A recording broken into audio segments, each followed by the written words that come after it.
Elle était attendue, les jeunes agriculteurs de l'Aube ont mené ce mercredi soir une nouvelle action coup de poing. À Bar-sur-Aube, les portes du trésor public ont été soudées, la direction départementale du territoire a vu sa pelouse recouverte de cailloux du Barrois et de fumier.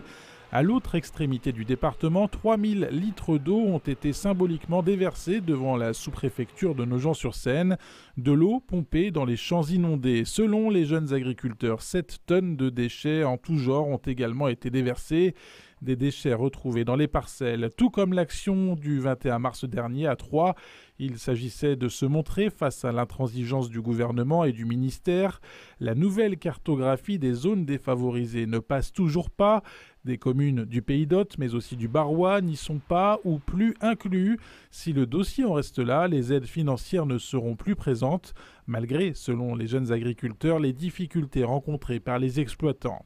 Il va y avoir sur la zone qui a été déclassée de notre département, moins 100 000 € pour les agriculteurs. Et ça concerne uniquement 17 exploitations.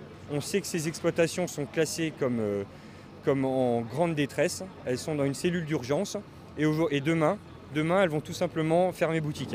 Et le plus important, sur la zone du Barrois, on a l'appellation viticole, en fait, qui ne fait pas rentrer notre zone dans les zones défavorisées, parce que le revenu, bien évidemment, de la zone viticole fait augmenter le seuil. Nous, ce qu'on demande, c'est à exclure les exploitations viticoles de cette zone pour qu'uniquement les zones agricoles y rentrent, parce que entre une zone viticole et une zone agricole, il y a une extrême différence. Pour Nogent-sur-Seine, c'est le sujet des inondations des champs qui est au cœur de la mobilisation. Selon les syndicats agricoles, Voies navigables de France sacrifie les agriculteurs et les pouvoirs publics cautionneraient. L'indemnisation des surfaces inondées est devenue incontournable, toujours selon les représentants.